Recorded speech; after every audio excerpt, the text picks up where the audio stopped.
हमारा टॉपिक है Newton's second law का।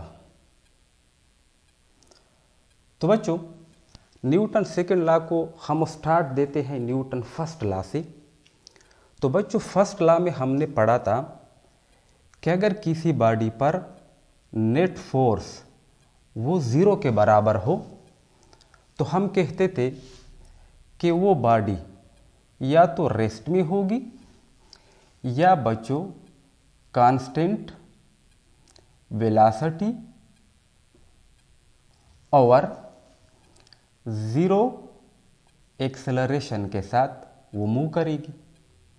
ये बात समझाई थी न्यूटन फर्स्ट लॉ में। अगर कोई बॉडी मान ले उस पर नेट फोर्स ज़ीरो हो तो वो बॉडी या तो रेस्ट में होगी या कांस्टेंट वेलोसिटी और ज़ीरो एक्सेलरेशन के साथ वो मूव हो जाएगी। अब बच्चों इसकी एग्जांपल लेते हैं। सपोज बच्चों ये सरफेस है वेट आइस की। वेट आइस हमने इस वजह से लिया कि यहाँ पर बच्चों हम फ्रिक्शन को नेग्लिजिबल लेते हैं कि फ्रिक्शन क्या है, वो नेग्लिजिबल है। अब बच्चों यहाँ पर एक हॉकी पुक लेते हैं। हॉकी पुक मैंने समझाया था कि रबड़ की बनी हुई एक टकली होती है जो कि एयर हॉकी गेम में वो इस्तेमाल होती है। तो वो पुक लेते हैं बच्चों। अब यहाँ पर बच्चों हम इस पुक पर कोई एक्सटर्नल फोर्स अप्लाई नहीं कर रहे। हमने यहाँ पर जो सरफेस ली है वो वेट आइस है। ये पुक जो है ये बच्चों राइट डायरेक्शन में स्लाइडिंग करेगी, ठीक है ना। अब बच्चों यहाँ पर अगर हम नेट फोर्स की बात करें तो पुक पर ग्रेविटेशनल फोर्स डाउनवर्ड डायरेक्शन में और सरफेस की नॉर्मल फोर्स जो है वो अपवर्ड डायरेक्शन में, दोनों मैग्नीट्यूड में बराबर, अपोजिट डायरेक्शन। अगर दोनों का बच्चों हम वेक्टर सम ले ले, ठीक है ना, क्या ले ले, वेक्टर सम ले ले, तो बच्चों वो हमें ज़ीरो देता है। यानी नेट फोर्स इस बॉडी पर क्या है, वो ज़ीरो है, ठीक है ना। अब यहाँ पर फ्रिक्शन नेग्लिजिबल है। ये पुक जो है ये राइट डायरेक्शन में क्या कर रही है, स्लाइड हो रही है।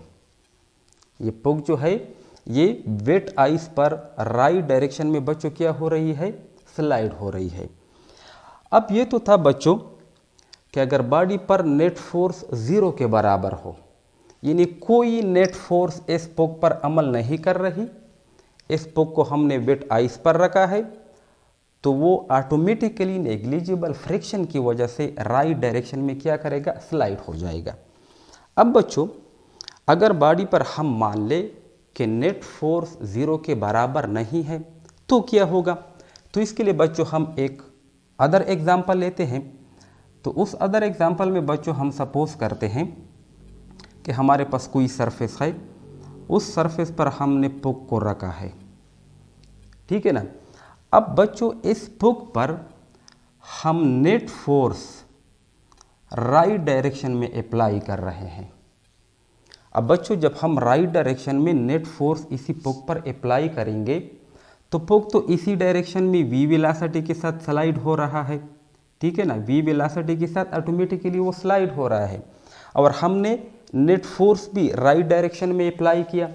तो बच्चों इसका मतलब क्या हुआ, इसका मतलब ये हुआ कि अब इसी पुक की वेलोसिटी जो है वो बच्चों क्या हो जाएगी, इंक्रीज हो जाएगी, ठीक है ना।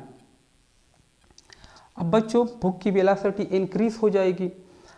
अब जिस डायरेक्शन में ये पुक की वेलोसिटी है इस डायरेक्शन में हमने नेट फोर्स को अप्लाई किया है, तो बच्चों इस पुक की वेलोसिटी में क्या आ जाएगा, इंक्रीज आ जाएगा। यानी जिस टाइम के लिए हम इसी नेट फोर्स को अप्लाई कर रहे हैं इस पुक पर, उसी टाइम के दौरान इस पुक की वेलोसिटी बढ़ती जाएगी कांस्टेंट रेट के साथ, ठीक है ना। अब जब कांस्टेंट रेट के साथ बढ़ेगी, क्यों कांस्टेंट रेट के साथ बढ़ेगी, क्योंकि बच्चों जो हमने नेट फोर्स अप्लाई किया है वो क्या है, कांस्टेंट है, वो कांस्टेंट फोर्स है। अब यहाँ पर जो एक्सेलरेशन पैदा होगी बच्चों वो क्या होगी, उसका मैग्नीट्यूड भी बच्चों क्या होगा, वो कांस्टेंट होगा। अब वेलोसिटी जब कांस्टेंट रेट के साथ चेंज हो रही है तो एक्सेलरेशन तो होगी। अब उस एक्सेलरेशन का मैग्नीट्यूड क्या होगा, वो भी कांस्टेंट होगा। किसकी वजह से, कांस्टेंट नेट फोर्स की वजह से। अब एक्सेलरेशन का डायरेक्शन बच्चों वो होगा जो डायरेक्शन इस पुक की वेलोसिटी का है या जिस डायरेक्शन में हमने नेट फोर्स को अप्लाई किया है। ठीक है ना। अब इसके बाद बच्चों एक थर्ड एग्जांपल लेते हैं। मान लेते हैं कि यही पुक है, वो राइट डायरेक्शन में v वेलोसिटी के साथ मूव हो रहा है।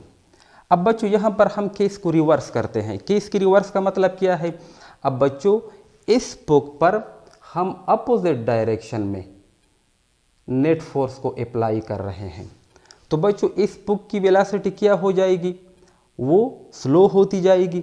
ठीक है ना। अब फोर्स अपोजिट डायरेक्शन में अप्लाई हो रहा है, वेलोसिटी के अपोजिट डायरेक्शन में, तो ज़रूरी बात है पुक की वेलोसिटी घट जाएगी। अब बच्चों एक्सेलरेशन जो यहाँ पर पैदा होती है, उस एक्सेलरेशन की डायरेक्शन क्या होगी, opposite to the velocity of the puck होगी। यानी जिस डायरेक्शन में फोर्स को हमने अप्लाई किया उसी डायरेक्शन में यही एक्सेलरेशन जो है उसकी डायरेक्शन होगी। ठीक है ना।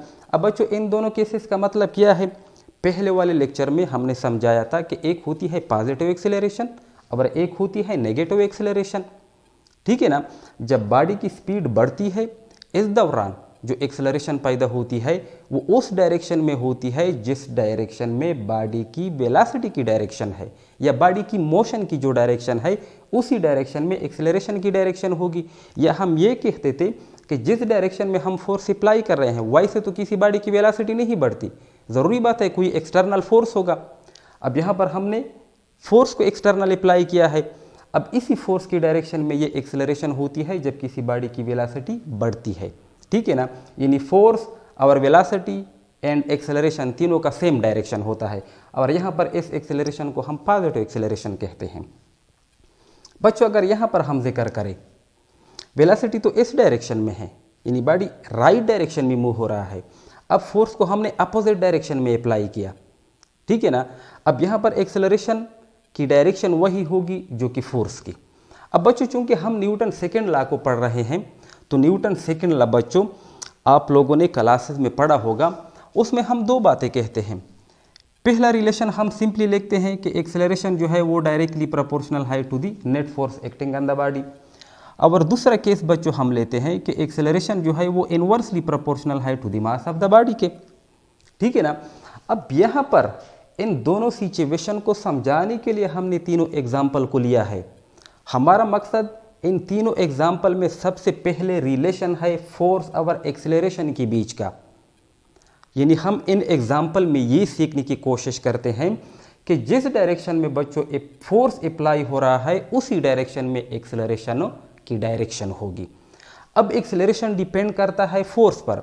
अगर फोर्स कांस्टेंट होगा तो एक्सेलरेशन का मैग्नीट्यूड भी कांस्टेंट, अगर फोर्स वेरिएबल होगा तो एक्सेलरेशन का मैग्नीट्यूड भी वेरिएबल। ठीक है ना। फर्स्ट वाले portion a is directly proportional to F, इसको समझने के लिए हमने इन तीनों एग्जाम्पल को लिया है। ठीक है ना।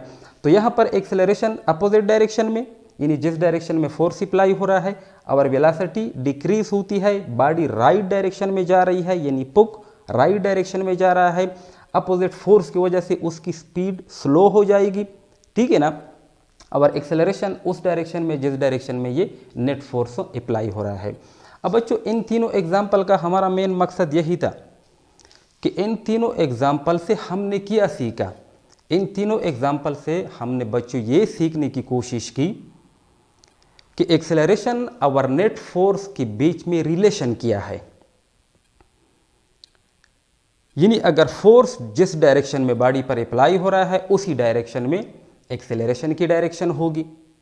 अगर फोर्स कांस्टेंट होगा तो एक्सेलरेशन भी कांस्टेंट, अगर फोर्स वेरिएबल होगा तो एक्सेलरेशन भी वेरिएबल। अब बच्चों एक्सेलरेशन और फोर्स का ये जो रिलेशन है इसको हम सिर्फ स्ट्रेट लाइन मोशन के लिए नहीं बल्कि कर्व पाथ के लिए भी इस्तेमाल कर सकते हैं। तो इसके लिए एग्जांपल लेते हैं एक और, यानी इस कंसेप्ट को थोड़ा और भी एक्सप्लोर करते हैं। तो बच्चों वो एग्जांपल ये है कि हमने फिर वेट आइस को लिया है। ठीक है ना। वो हॉरिजॉन्टल सरफेस पे पड़ी है वेट आइस। फॉर एग्जांपल ये वेट आइस का एक ब्लॉक है, ये हॉरिजॉन्टल सरफेस पे पड़ा है। अब हम क्या करते हैं, यही पुक लेते हैं, ठीक है ना बच्चों। इस पुक को बच्चों हम कनेक्ट करते हैं स्ट्रिंग के साथ, स्ट्रिंग के साथ हमने कनेक्ट किया। अब स्ट्रिंग यहां पर किसी कील के साथ कनेक्टेड है। अब ये पुक बच्चों क्या करेगा, ये सर्कुलर पाथ में रोटेशन करेगा, सर्कुलर पाथ में मूव हो जाएगा, ठीक है ना। अब बच्चों यहां पर नेट फोर्स किसका होगा, इसी स्ट्रिंग में जो टेंशन फोर्स है बच्चों वो एक्चुअली क्या है, नेट फोर्स है। बकाया तो नेट फोर्स 0 है। अगर हम नॉर्मल की बात करें या हम ग्रेविटी की बात करें, पहले वाले केस में दोनों को ऐड किया तो उसका रिजल्टेंट क्या आ रहा था, वो तो 0 आ रहा था। अब यहाँ पर जो नेट फोर्स है बच्चों वो इस सिर्फ स्ट्रिंग का टेंशन फोर्स है, ठीक है ना। अब वो टेंशन फोर्स इस पुक को खींचता है किसकी जानिब, सेंटर ऑफ द सर्कल की जानिब।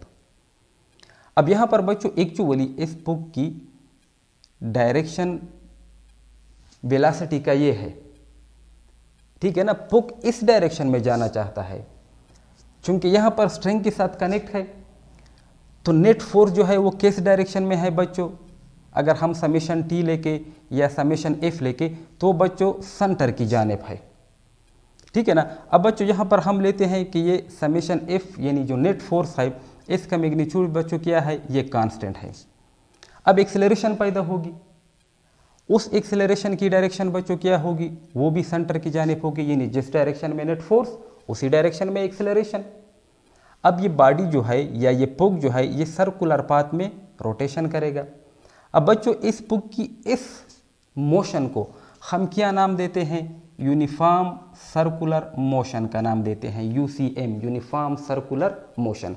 यानी ये पुक जो है यूनिफॉर्म सर्कुलर मोशन करेगा।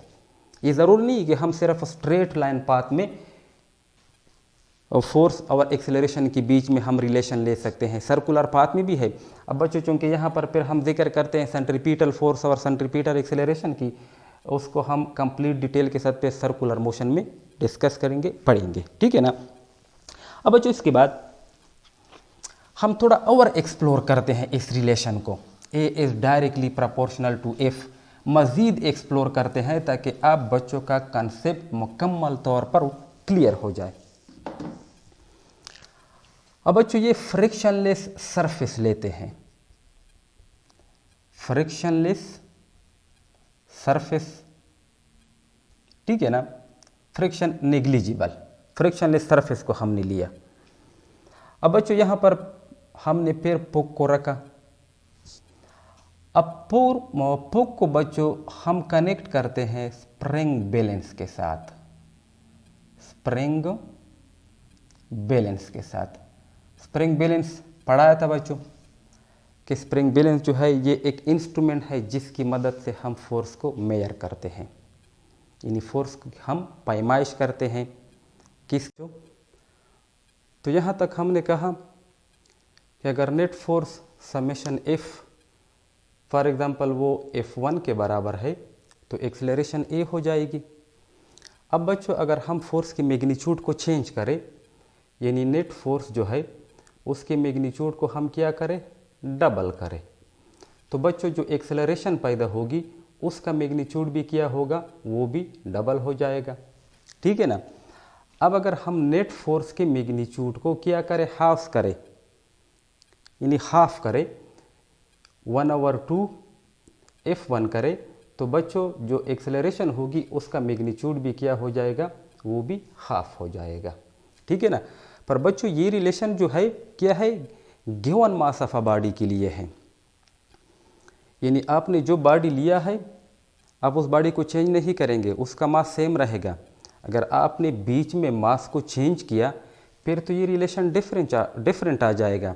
तो इस वजह से for a given mass of a body इस रिलेशन को हम इस तरह लेते हैं कि अगर हम फोर्स को डबल करेंगे तो एक्सेलरेशन भी डबल, अगर हम फोर्स को हाफ करेंगे तो एक्सेलरेशन भी देता है। तो बच्चों हम लिख सकते हैं कि mass m is equal to net force का मैग्नीट्यूड डिवाइडेड बाय एक्सेलरेशन, या बच्चों हम इस तरह भी लिख सकते हैं कि नेट फोर्स का मैग्नीट्यूड बराबर है ma के, या हम इस तरह भी लिख सकते हैं कि acceleration is equal to net force divided by M के। अब बच्चों ये इक्वेशन जो है ये हमें क्या देता है कि अगर बॉडी का मास लार्ज हो तो वो हमें ज़्यादा रिजिस्ट करेगा उसको एक्सेलरेट करने के दौरान। और इसी की बेस पर तो हम मास को डिफाइन करते हैं कि मास एक्चुअली क्या है, क्वांटिटेटिव मेजर है,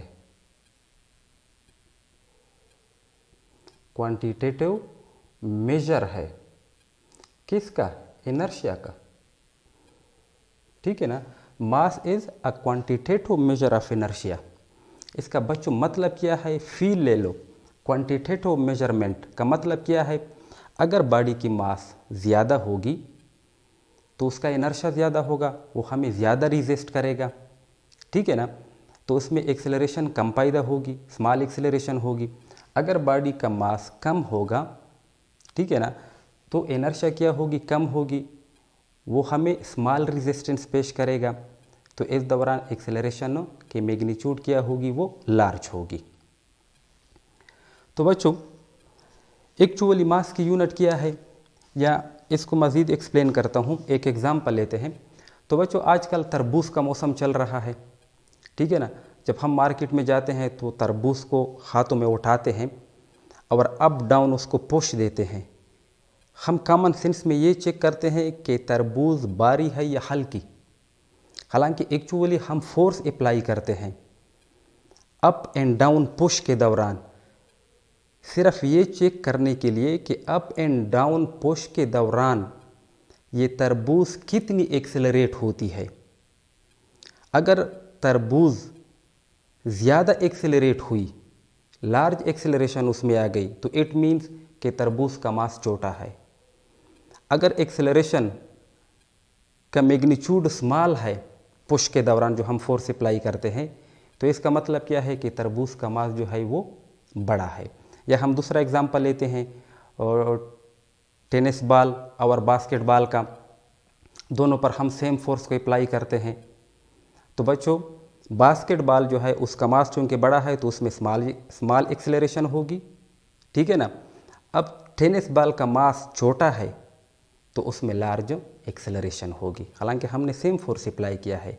तो इसका मतलब ये हुआ कि एक्सेलरेशन डिपेंड करती है किस पर, मास ऑफ द बॉडी पर। बॉडी का मास ज़्यादा तो उसमें स्मॉल एक्सेलरेशन, मास छोटा तो उसमें लार्ज एक्सेलरेशन। तो बच्चों मास की सिस्टम इंटरनेशनल में यूनिट क्या है, वो है किलोग्राम, ठीक है ना। अब किलोग्राम क्या है बच्चों, ये एक स्टैंडर्ड है जो कि हम इस्तेमाल करते हैं। ये एक सिलेंडर है किलोग्राम, प्लेटिनम इरेडियम एलाइज का बना हुआ, जो कि नियर पेरिस वॉल्ट में रखा हुआ है एज अ स्टैंडर्ड के तौर पर। अब इसी स्टैंडर्ड की बेस पर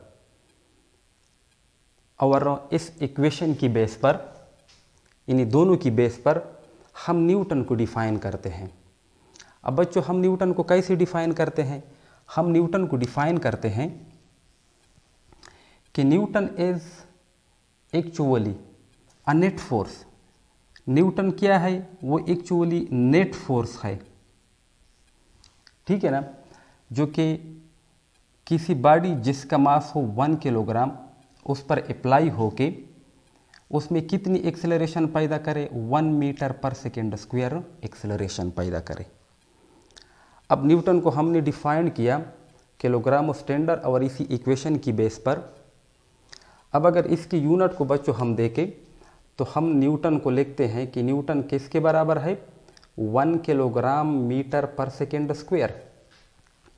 तो बच्चों न्यूटन की जो यूनिट है वो एक्चुअली रिलेटेड है किसके साथ, unit of mass, unit of length and unit of time के साथ रिलेटेड है।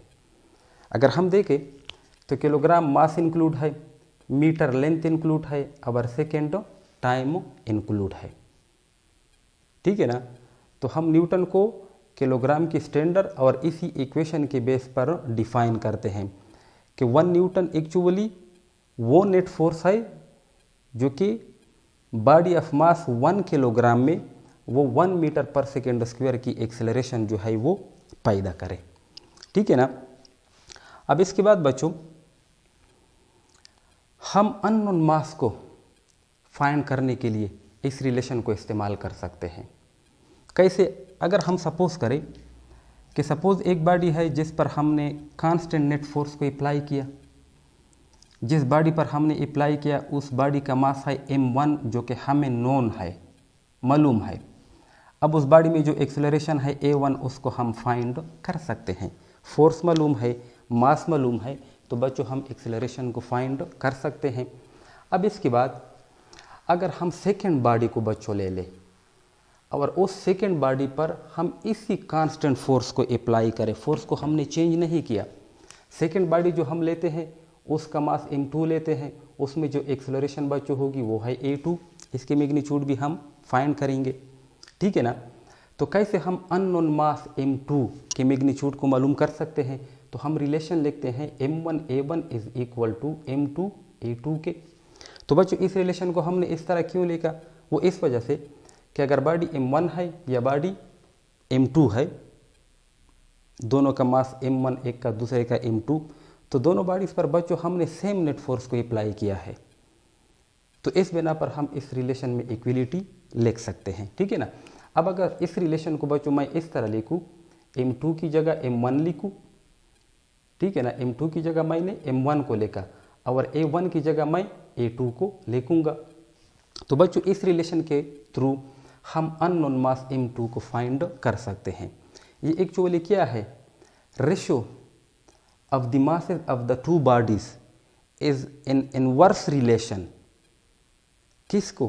to the ratio of their acceleration।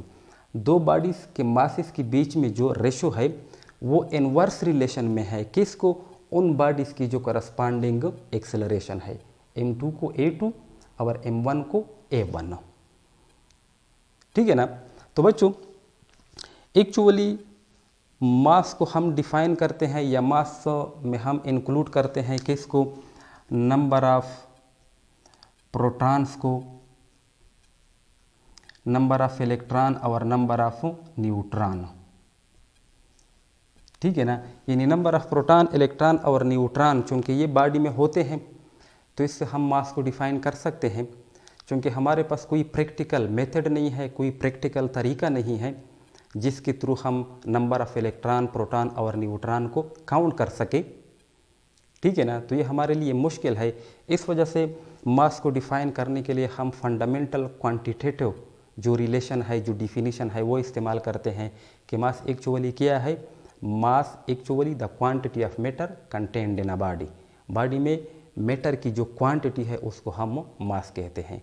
हालांकि एक्चुअली मास में क्या होते हैं? नंबर ऑफ प्रोटॉन, इलेक्ट्रॉन और न्यूट्रॉन भी शामिल होते हैं। तो इससे हम डिफाइन कर सकते हैं, लेकिन ये डिफिनीशन थोड़ी मुश्किल बन जाती है क्योंकि हमारे पास कोई मेथड नहीं है कि हम इलेक्ट्रॉन, प्रोटॉन और न्यूट्रॉन को काउंट कर सके। तो इस वजह से इस डिफिनीशन को हम छोड़ते हैं और हम सिंपल डिफिनीशन करते हैं कि quantity of matter in a body को हम क्या कहते हैं?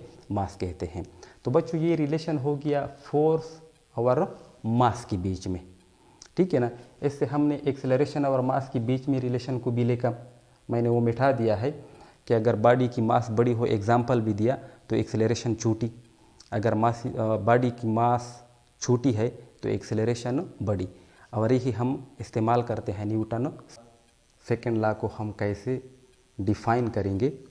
लेकिन डिफिनीशन से पहले बच्चों हम एक छोटा सा एग्जाम्पल लेते हैं। वो एग्जाम्पल ये है बच्चों कि अगर हम कोई बॉडी ले लें और उस बॉडी पर नेट फोर्स अप्लाई हो, तो बच्चों नेट फोर्स क्या करता है? इस बॉडी को एक्सेलरेट करता है। ठीक है ना, इन द सेम डायरेक्शन जो कि फोर्स का होता है।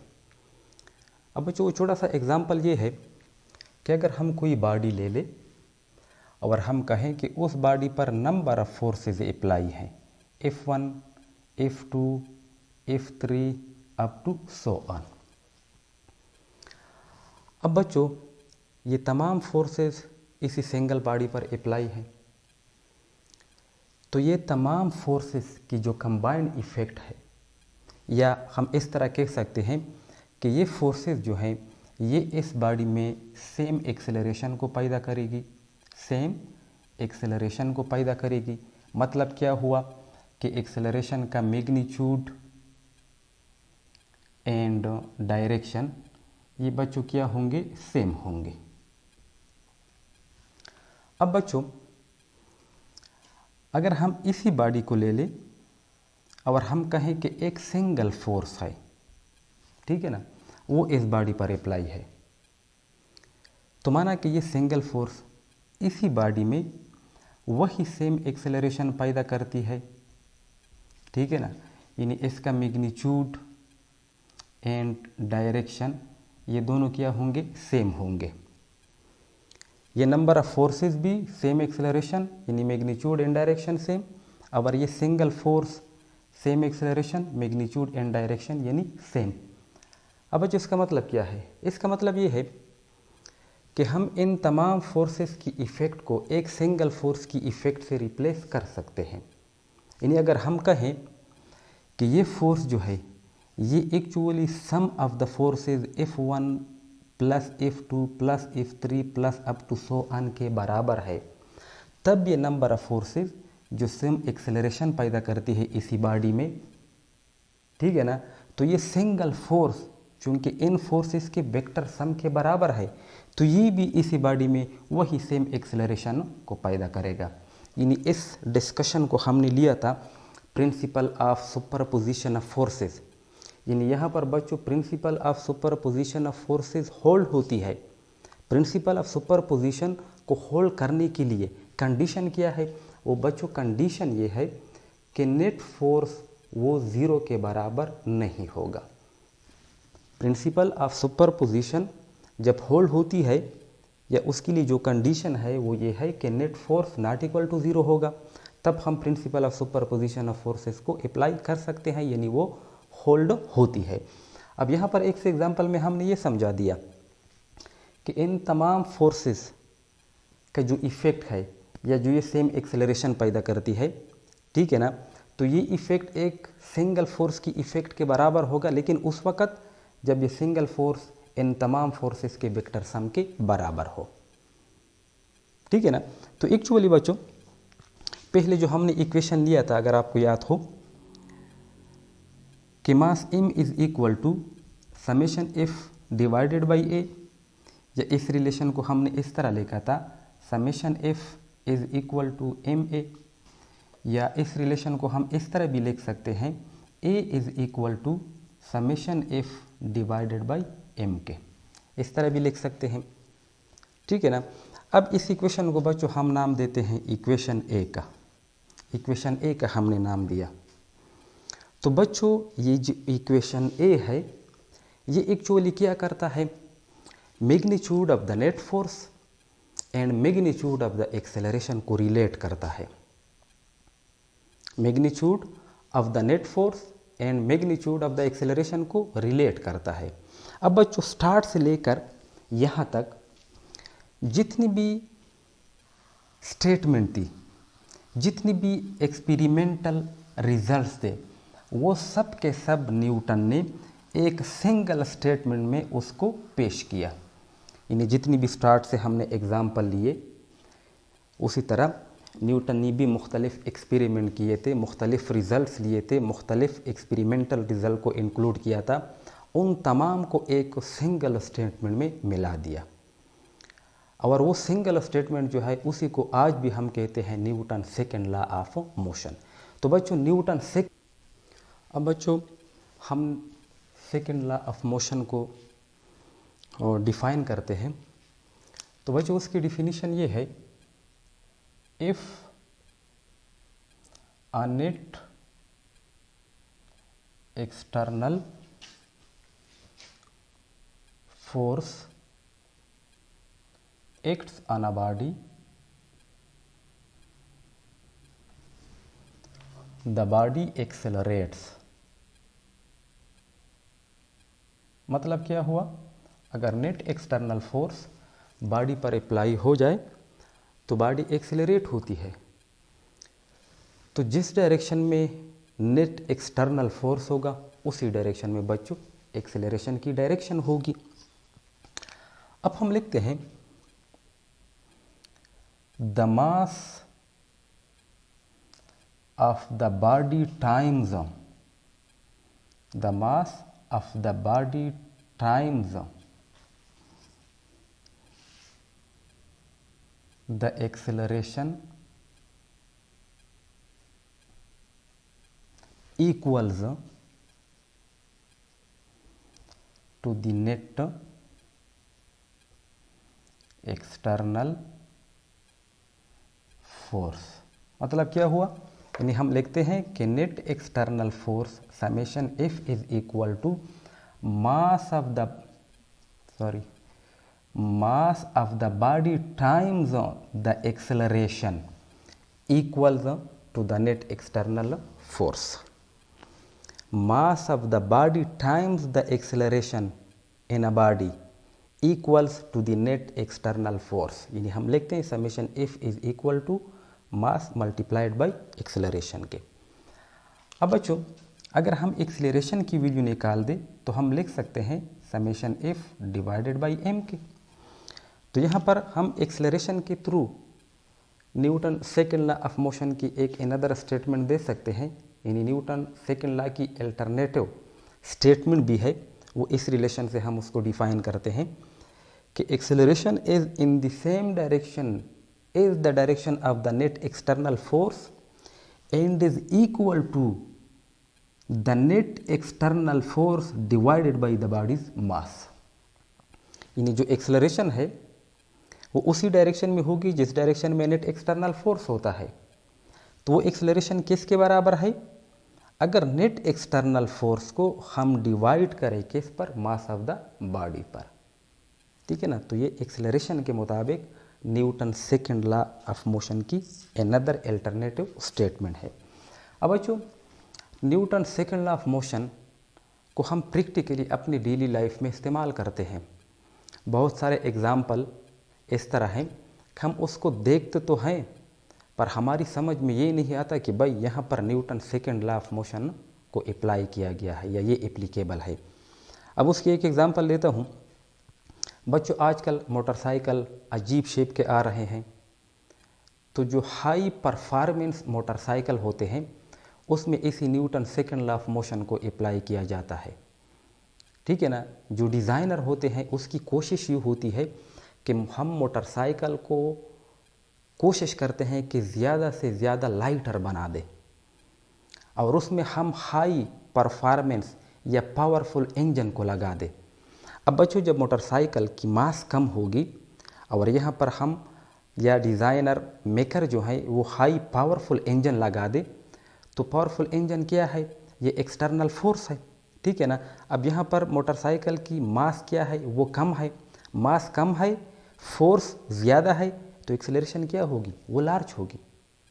ठीक है ना, तो इस वजह से जो हाई परफॉर्मेंस मोटरसाइकिल होते हैं उसमें इसी तकनीक को इस्तेमाल किया जाता है कि डिज़ाइनर कोशिश करते हैं कि मोटरसाइकिल की मास को हम कम से कम रखें या करने की कोशिश करें और साथ में पावरफुल इंजन को लगा दें। ठीक है ना, फॉरवर्ड एक्सेलरेशन के लिए या फॉरवर्ड पुश के लिए। तो इस दौरान मास डिक्रीज करने की कोशिश करते हैं। ठीक है ना, जब मास डिक्रीज तो एक्सेलरेशन क्या होगी, यहाँ पर इक्वेशन में हमने लिखा था जब मास कम होगा तो एक्सेलरेशन बढ़ेगी और साथ में हाई परफॉर्मेंस इंजन वो लगाते हैं फॉरवर्ड फोर्स को लगाने के लिए, एक्सटर्नल फोर्स को लगाने के लिए। तो यही Newton second law of motion का जो रिलेशन है, जो तकनीक है, वो इस्तेमाल होता है high performance Motors. Newton second law को मुकम्मल डिटेल के साथ पढ़ाया, फोर्स और एक्सेलरेशन के बीच में रिलेशन दिया, मास और फोर्स के बीच में रिलेशन को शो किया। फिर थर्ड केस में हमने न्यूटन सेकेंड लॉ को डिफ़ाइन किया। न्यूटन लॉ मुकम्मल तौर पर मैंने एक्सप्लेन की। अब लास्ट स्टेज जो है वो बच्चों ये है कि अगर हम न्यूटन सेकेंड लॉ को इस्तेमाल करना चाहे तो न्यूटन सेकेंड लॉ के कुछ लिमिटेशंस हैं, कुछ एस्पेक्ट्स हैं जिसका ख़ास ख्याल रखना बहुत ज़रूरी है। वो लिमिटेशन क्या है, वो एस्पेक्ट्स क्या हैं, तो ये डिटेल से वो पढ़ाता हूँ। पहला एस्पेक्ट्स बच्चों ये है, हमने जो रिलेशन लेकर न्यूटन सेकंड लॉ के लिए summation F is equal to M A के। बच्चों ये रिलेशन क्या है, ये वेक्टर इक्वेशन है, वेक्टर इक्वेशन। अब बच्चों यूजुअली हम इस वेक्टर इक्वेशन के कंपोनेंट फॉर्म को इस्तेमाल करते हैं। तो अगर नेट फोर्स को हम उसके कंपोनेंट फॉर्म में लेके तो बच्चों हम इस तरह लिख सकते हैं summation F X is equal to M A X, ठीक है ना। अगर वाई कंपोनेंट के लिए लेके तो summation F Y is equal to M A Y. अगर जेड के लिए लेके तो summation F Z is equal to M A Z के। अब बच्चों ये कंपोनेंट फॉर्म है या कंपोनेंट फॉर्म इक्वेशन है इस इक्वेशन का। अब ये दोनों इक्वेशन आपस में इक्विवेलेंट है, इसमें कोई फ़र्क नहीं है। ये उसका कंपोनेंट फॉर्म है, ये मुकम्मल नेट फोर्स है। नेट फोर्स को हमने कंपोनेंट फॉर्म में लिख दिया। अब यहाँ पर भी बच्चों नेट फोर्स का जो भी कंपोनेंट होता है वो मास टाइम्स साथ में कोरस्पॉन्डिंग कंपोनेंट ऑफ एक्सेलरेशन। इन यहाँ पर अगर हम हॉरिजॉन्टल कंपोनेंट की बात करते हैं तो मास टाइम्स एक्सेलरेशन भी हॉरिजॉन्टल। यहाँ पर अगर हम वर्टिकल की बात करें एक्सेलरेशन वर्टिकल। अगर हम जेड की बात करें तो साथ में एक्सेलरेशन भी जेड डायरेक्शन में, ठीक है ना। तो ये एस्पेक्ट है फर्स्ट। सेकंड जो एस्पेक्ट है बच्चों वो ये है कि न्यूटन सेकंड लॉ जो है, न्यूटन सेकंड लॉ जो है वो बच्चों क्या करती है, रेफर्स एक्सटर्नल फोर्सेस, ठीक है ना। यानी न्यूटन सेकंड लॉ में हम इंटरनल फोर्सेस का जिक्र नहीं करते, या न्यूटन सेकंड लॉ जो है वो इंटरनल फोर्सेस का जिक्र नहीं करती, वो रेफर करती है एक्सटर्नल फोर्सेस को। इसका मतलब क्या है एक्सटर्नल फोर्सेस, इन्हें अगर बॉडी पर फोर्सेस अप्लाई हो तो वो फोर्सेस उस बॉडी के एनवायरनमेंट में जो अदर बॉडीज़ हैं वो अप्लाई करते हैं। क्योंकि ये तो इम्पॉसिबल है कि किसी बॉडी का मोशन इफ़ेक्ट हो जाए उसकी अपनी ही फोर्स की वजह से, जो वो बॉडी अपने आप पर अप्लाई करती हो। इस तरह नहीं होता, ये इम्पॉसिबल है कि अगर कोई बॉडी अपनी ही फोर्स को अपने आप पर अप्लाई करे और इसकी वजह से उसकी मोशन जो है वो इफ़ेक्ट हो जाए, ये क्या है बच्चों, इम्पॉसिबल है। अगर ये पॉसिबल होता तो हम खुद के बेल्ट पर फोर्स अप्लाई करके उसको पुल करके हम अपने आप को ऊपर सीलिंग पर उठा सकते। तो ऐसा नहीं हो सकता, हम ऐसा नहीं कर सकते, ठीक है ना। तो इस वजह से न्यूटन सेकंड लॉ जो है वो रेफर्स एक्सटर्नल फोर्सेस को। थर्ड वाला जो एस्पेक्ट है वो ये है कि यहाँ पर जो हमने दो इक्वेशन को लिया है, ये फर्स्ट वाला और ये सेकंड वाला, ये बच्चों ये दोनों इक्वेशन वैलिड हैं कब, जब मास किया हो कांस्टेंट हो, तब ये दोनों इक्वेशन जो है वो वैलिड है जब मास कांस्टेंट हो।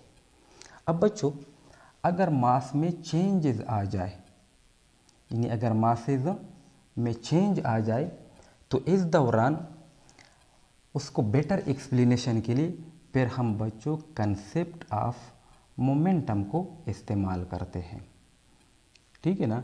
जब मासेज में चेंज आ रही हो तो इस दौरान हम कंसेप्ट ऑफ मोमेंटम को इस्तेमाल करके उसको एक्सप्लेन करते हैं। अब बच्चों फाइनली जो उसकी एस्पेक्ट है न्यूटन सेकंड लॉ की वो ये है कि बच्चों न्यूटन सेकंड लॉ जो है ये वैलिड है